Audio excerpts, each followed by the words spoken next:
Hello everyone. Good morning, good afternoon, good evening. Welcome back. We're going to be wrapping up this book, The Fifth Agreement.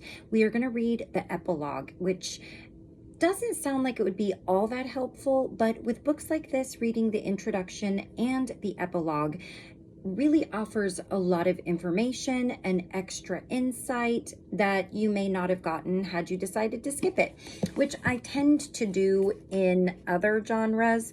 But when it comes to these types of books, I really like reading them literally back to front or front to back. So let's go ahead and read this. It shouldn't take but a couple minutes. So the epilogue, help me to change the world.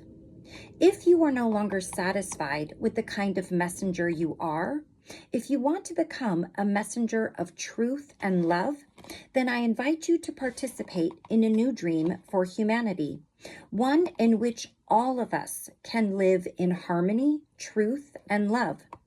In this dream, people of all religions and all philosophies are not just welcomed, but respected. Each of us has the right to believe whatever we want to believe, to follow any religion or philosophy we want to follow. It doesn't matter whether we believe in Christ, Moses, Allah, Brahma, Buddha, or any other being or master. Everybody is welcome to share this dream. I don't expect you to believe all my stories, but if they resonate inside you, if you can feel the truth behind the words, then let's make one more agreement. Help me to change the world. Of course, the very first question is, how are you going to change the world? The answer is easy, by changing your world. When I ask you to help me to change the world, I'm not talking about planet Earth. I'm referring to the virtual world that exists in your head. The change begins with you. You will not help me to change the world if you don't change your own world first. That's very true. And that statement, the change begins with you, it really is such a cliche, but it's a reason that it's such an overly stated quote or, overly stated words, because they are true words. You will change the world by loving yourself, by enjoying life, by making your personal world a dream of heaven. And I ask for you to help me because you are the only one who can change your world. If you decide that you want to change your world, the easiest way is by using the tools that are nothing but common sense. The 5 agreements are tools to change your world.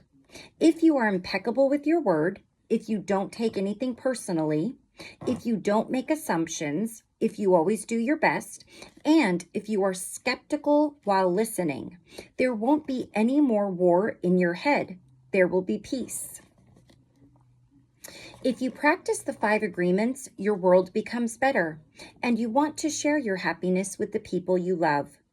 But changing the world is not about changing the secondary characters of your story.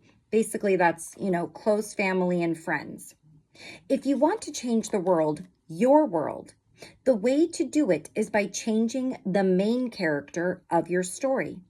If you change the main character, then just like magic, all the secondary characters will start to change also. When you change, your children will change because the message that you deliver to them will change. A lot of the word change. The message that you deliver to your wife or your husband will change. Your relationship with your friends will change. Perhaps more important, your relationship with yourself will change. When you change the message you deliver to yourself, you are happier. And just by being happier, the people who live around you will also benefit. Your effort is really for everyone because your joy, your happiness, your heaven are contagious. When you're happy, the people around you are happy too, and it inspires them to change their own world. We represent a whole legacy, and when I say we, I'm speaking for all humans. Our legacy is love, it's joy, it's happiness. Let's enjoy this world. Let's enjoy one another. We are meant to love one another, not to hate one another. Let's stop believing that our differences make us superior or inferior to one another. Let's not believe that lie. Let's not be afraid that our different colors make us different people. Who cares? It's just another lie. We don't have to believe all the lies and superstitions that have control of our lives. This is the time to end all the lies and superstitions that are not helping anybody. This is the time to end the fanaticism. We can return to the truth and be messengers of truth. We have a message to deliver, and that message is our legacy. When we were children, we received the legacy of our parents and our ancestors. We received a wonderful world, and it's our turn to offer our children and grandchildren a planet where they can live as wonderfully and as well as we do now. We can stop destroying our planet. We can stop destroying one another. The humans can live in harmony. It's incredible what we can do if we really want to do it. All we need to do is be aware of what we are doing and return to our authenticity. I know that we have our differences because we live in our personal dream, but we can respect one another's dream. We can agree to work together, knowing that each of us is the center of our own dream. Each one of us has our own beliefs, our own story, our own point of view. There are billions of different points of view.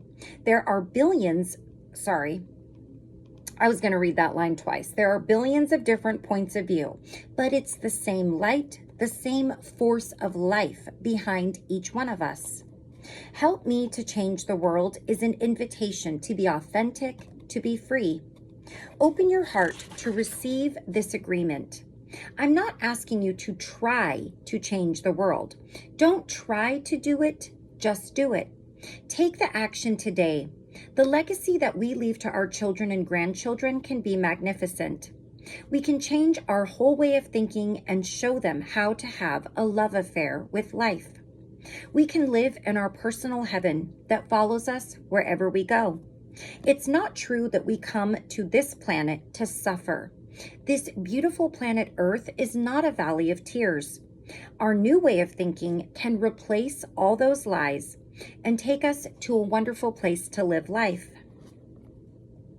Wherever I go, I hear people say that we come here with a mission, that we have something to do in this life, something to transcend. Whatever it is, I don't know. I believe that we come here with a mission, but our mission is not really to transcend anything. The mission that you have, and the same mission is true for all of us, is to make yourself happy. The how could be millions of different ways of doing what you love to do.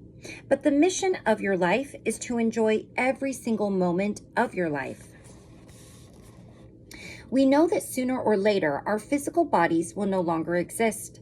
We only have a few sunrises, a few sunsets, a few full moons that we can enjoy. This is our time to be alive, to be fully present, to enjoy ourselves, to enjoy one another. In the last century, science and technology have grown so fast, but psychology has stayed far behind. It's time for psychology to catch up with science and technology. It's time for us to change our beliefs about the human mind. And what I see right now is almost an emergency, because with computers and the internet the way they are right now, lies can go all around the world very quickly and get completely out of control. And indeed, that is happening in all aspects of life and everywhere. We are inundated. We are bombarded with too much information, with a ton of false information. It's just too much. It really is. You really have to step back and practice discernment to the best of your ability. The time is coming when humans will no longer believe in lies. We begin with ourselves, but the goal is to change the entire humanity, not just our own world. But how can we change the entire humanity if we don't change our whole world first? Of course, it's not easy to separate because in reality, we have to do both at the same time. Then let's make a difference in this world. Let's win the war in our head and change the world. How long will it take for the entire world to change? 2 or 3 or 4 generations? The truth is that we don't care how long it will take. We are not in a hurry, but we have no time to lose. Help me to change the world. And then I do have just a little brief explanation regarding who the authors are. The main authors. It looks like we have a few people that contributed to this book. So I was just going to share a little bit of information, and I'm sorry I have to take these off. They're driving me crazy. They keep falling off my nose because I've had them on all day and I have makeup on, and I normally don't wear makeup unless I have to go to work because I don't know. And they keep slipping off my nose, so I keep pushing at them, and I'm sorry. So let's wrap it up. I'm going to read to you just a little information about Don Miguel and Don Jose. Don Miguel Ruiz is the international best-selling author of The Four Agreements, a New York Times bestseller for over a decade. The Four Agreements companion book, The Mastery of Love, The Circle of Fire, which we did read on this channel, along with The Four Agreements, I did read that, The Voice of Knowledge, and The Fifth Agreement. His books have been translated into 46 languages and have sold millions of copies around the world. Today, Ruiz continues to share his unique blend of ancient wisdom and modern-day awareness through lectures, workshops, and journeys to sacred sites around the world. And for his son, Don Jose. Don Jose grew up in a world where anything was possible. From the moment he could speak, he became an apprentice of his Nagual, who is his father, Don Miguel, and that is another word, Nagal, in their, I don't know if it's a religion, but in their culture or however that's related, is a shaman. Father, Don Miguel Ruiz, and his healer grandmother, Mother Sarita. And they refer to that as a curandera. I hope I'm saying that right. As a teenager, he traveled to India to study with friends of his father. And at the age of 23, he became the successor to the family lineage. In the tradition of his ancestors, Don Jose has dedicated his life to sharing the teachings of the ancient Toltec. And today he lectures and leads classes and workshops at sacred sites around the world. For more information about Don Jose Ruiz, Don Miguel Ruiz, and Don Miguel Ruiz Jr., please visit miguelruiz.com. I do not think their names are Don. That's part of their culture. It stands for almost like Mr. or Senor, something like that. So it's Jose Ruiz and Miguel Ruiz. But the Don in front of it does have some kind of a meaning or a purpose. I'm just not sure what. Okay.